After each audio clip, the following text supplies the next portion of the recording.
Hello friends, welcome back to our channel. இன்றைக்கி ஒரு இன்ட்ரெஸ்டிங்கான ரெசிபியோட உங்களை சந்திக்க வந்திருக்கேன். என்ன ரெசிபின்னு பார்த்தீங்கன்னா, காலிஃப்ளவர் அண்ட் மஷ்ரூம் போட்ட மஞ்சூரியன் எப்படி பண்ணுறது அப்படின்றது தான் நம்மளோட இன்றைக்கி வீடியோவில் பார்க்க போகிறோம். இதுக்கு தேவையான பொருட்கள் முதல்ல பார்த்துடலாம். ஸோ இதுக்கு தேவையான பொருட்கள்னு பார்த்தீங்கன்னா, மஷ்ரூம் சாப் பண்ணி வச்சுருக்கேன். அதே மாதிரி காலிஃப்ளவரும் ஆல்ரெடி வந்து ஹாட் வாட்டரில் போட்டு பிளான்ச் பண்ணி எடுத்திருக்கேன். ஒரே ஒரு க்ரீன் சில்லி, அப்புறம் ஜிஞ்சர் கார்லிக் வந்து சின்னதாக பொடிசாக நறுக்கி வச்சுருக்கேங்க. அது போக ஒரு ஆனியன், மீடியம் சைஸ் ஆனியனும் வச்சுருக்கேன். அதுக்கப்புறம் பார்த்திங்கன்னா, நம்ம பேட்டர் பண்ணுறதுக்கு என்னெல்லாம் தேவை அப்படின்னு பார்த்தீங்கன்னா, all purpose flower, cornflour, chilli powder, salt, turmeric. அது போக சாஸஸ் பார்த்திங்கன்னா soya sauce, chilli garlic sauce, அவ்வளோதாங்க. நீங்கள் நம்ம சேனலுக்கு புதுசுனா ப்ளீஸ் அந்த சப்ஸ்கிரைப் பட்டனை கிளிக் பண்ண மறந்துடாதீங்க. அதோட பக்கத்தில் இருக்க பெல் ஐக்கானையும் கிளிக் பண்ண மறந்துடாதீங்க. உங்களோட லவ் அண்ட் சப்போர்ட் எனக்கு கண்டிப்பாக தேவை. வாங்க ஃபஸ்ட் இப்போ பேட்டர் எப்படி பண்ணுறது அப்படின்றத பார்க்கலாம். ஸோ இதில் வந்து 3 ஸ்பூன் வந்து all purpose flower and 2 spoon வந்துட்டு கார்ன்ஃப்ளவர் போட்டிருக்கேன். அதோட ஒரு 1/2 டேபிள் ஸ்பூன் பார்த்திங்கன்னா மஞ்சள் பொடி போட்டிருக்கேன். 1 ஸ்பூன் வந்து சில்லி பவுடர் அண்ட் தேவைக்கு ஏற்றாப்புல, உங்கள் டேஸ்ட்டுக்கு ஏற்றாப்புல சால்ட் போட்டுக்கோங்க. போட்டுட்டு இதை நல்லா மிக்ஸ் பண்ணிவிட்டு கொஞ்சம் கொஞ்சமாக தண்ணி விட்டு அதை வந்து ஒரு கொஞ்சம் ரொம்ப திக்காக இல்லாமல் ஓரளவுக்கு கொஞ்சம் பேட்டர் வந்து பார்த்திங்கன்னா ரொம்பவும் தண்ணியாகிடக்கூடாது, கொஞ்சம் ரொம்பவும் திக்காக இருக்கக்கூடாது. ஒரு பஜ்ஜிஸ் போடுறதுக்கு இருக்கும்ல, அந்த பதத்துக்கு வந்து நம்ம இப்போ இந்த மாவை வந்து ரெடி பண்ண போகிறோங்க. கொஞ்சம் கொஞ்சமாக தண்ணி ஊற்றி நீங்கள் ரெடி பண்ணுங்கள். ஸோ இது மாதிரி கொஞ்சம் கொஞ்சமாக தண்ணி விட்டு நீங்கள் கிளற ஆரம்பிங்க. ஸோ தட் லம்ஸ் வந்து ஃபார்ம் ஆகாமல் இருக்கும். ஸோ நம்ம பஜ்ஜி மாவு வர அளவுக்கு கன்சிஸ்டன்சி வர வரைக்கும் நம்ம தண்ணி விட்டு நம்ம இப்போ மாவு ரெடி பண்ண போகிறோம்.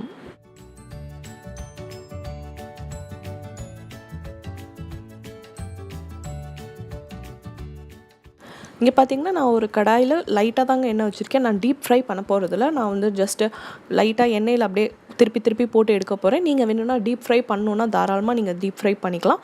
பட் நான் டீப் ஃப்ரை பண்ணல. நீங்கள் இப்போ பார்த்தாலே தெரியும், என்னோடய காலிஃப்ளவர் ஃபுல்லாக எண்ணெயில் இருக்காது. லைட்டாக அந்த பாட்டம் பார்ட் மட்டும்தான் எண்ணெயில் இருக்கும். ஸோ நான் கொஞ்சம் ஒரு எவ்ரி 5 மினிட்ஸ் இதை திருப்பி விட்டு நான் வந்து இதை இந்த மாதிரி தான் நான் வந்து ஃப்ரை பண்ண போகிறேன். நான் டீப் ஃப்ரை பண்ண போகிறதில்ல.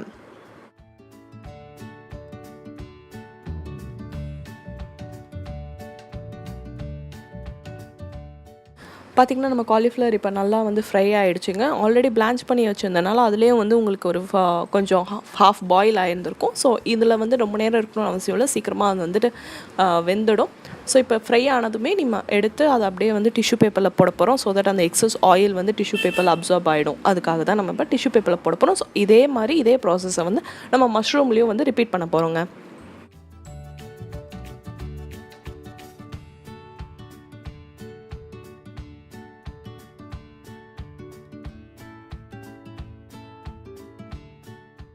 ஸோ இப்போ இதே மாதிரி வந்து நம்ம மஷ்ரூம் பண்ண போகிறோம். மஷ்ரூம் பண்ணும்போது ஒரே ஒரு டிப் என்னென்னா, மஷ்ரூம் வந்து நீங்கள் இதில் ஆயிலில் போட்டதுமே வந்து வாட்டர் ஊஸ் அவுட் ஆக ஆரம்பிக்கும்.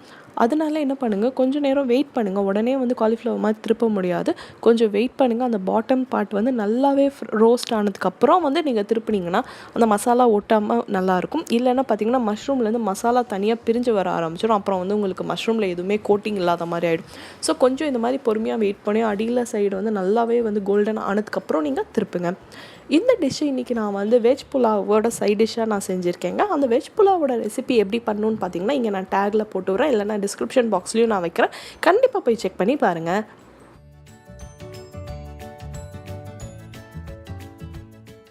இப்போ நம்ம சாஸ் பண்ணுறதுக்கு ரெடி ஆகிடுச்சுங்க. இதே பேன்லேயே நம்ம சாஸ் பண்ண போகிறோம். So mushroom and cauliflower fry பண்ணி எடுத்தாச்சுல. ஸோ இப்போ இதில் வந்து ஒரு 2 ஸ்பூன் வந்து எண்ணெய் விட்டுக்கோங்க. அதில் வந்து ஃபைனாக சாப் பண்ணி வச்சுருக்க ginger garlic and chilli, green சில்லியை போட்டு நல்லா சாட்டே பண்ண போகிறோம். ஸோ இந்த பச்சை வாசனை போகிற வரைக்கும் நல்லா வதக்கிட்டு அடுத்து நம்ம ஃபைனாக சாப் பண்ணி வச்சுருக்கோம் ஆனியன் போட போகிறோம். ஆனியன் போட்டுட்டு ஆனியன் வதங்குறதுக்காக மட்டும் கொஞ்சோண்டு சால்ட் போட்டுக்கோங்க. ஏன்னா நம்ம சாஸஸ்லாம் ஊற்ற போகிறோம். ஸோ அதுலேயும் கொஞ்சம் சால்ட் இருக்கும். அதனால் கொஞ்சம் கம்மியாகவே போட்டுக்கோங்க. வேணும்னா அதுக்கப்புறம் நம்ம வேணும்னா திரும்ப கூட சால்ட் இன்க்ரீஸ் பண்ணிக்கலாம். ஸோ கொஞ்சம் கம்மியாகவே போட்டு நல்லா ஆனியனை வதக்கி விடுங்க. இப்போ நல்லா ஆனியன் வதங்கிடுச்சு. நம்ம வந்து இதில் ஆல்ரெடி வந்து ஒரு சின்ன மீடியம் சைஸ் காலிஃப்ளவரும் ஒரு ஃபுல் பேக்கெட் வந்து மஷ்ரூமும் போட்டு நான் மஞ்சூரியனுக்கு ரெடி பண்ணி வச்சுருக்கனால நான் 3 ஸ்பூன் வந்து சோயா சாஸும் 3 ஸ்பூன் வந்து இந்த சில்லி கார்லிக் சாஸும் ஊற்றுறாங்க. நீங்கள் வந்து உங்களோட குவான்டிட்டி, நீங்கள் எவ்வளோ வந்து ஃப்ரை பண்ணி வச்சுருக்கீங்களோ அதுக்கேற்றாப்புல விடுங்க. நீங்கள் கம்மியாக பண்ணியிருந்தீங்கன்னா இதை விட கம்மியாக விட்டுக்கலாம். பட் எனக்கு வந்து நிறையா பண்ணியிருக்கனால நான் இவ்வளோ விடுறேன். அண்ட் கொஞ்சம் பெப்பர் பவுடர் போட்டுக்கிறேன். பெப்பர் பவுடர் போட்டு இப்போ நம்ம ஃப்ரை பண்ணியிருக்கிறது எல்லாத்தையும் எடுத்து நம்ம போட்டு அந்த சாஸில் நல்லா பெரட்ட போகிறோம். ஸோ சாஸில் இது வந்து ஒரு 2 மினிட்ஸ் மேரினேட் ஆனாலே போதுங்க. அந்த ஃப்ரைக்கு மேலே இந்த சாஸ் வந்து சூப்பராக கோட் ஆகிடும். நம்மளோட சுட சுட சூப்பரான மொறு மொறு மஞ்சூரியன் ரெடி ஆகிடுச்சுங்க. மேலே கார்னிஷிங்காக நான் கொஞ்சமாக வந்து மல்லித்தலை போடுறேங்க.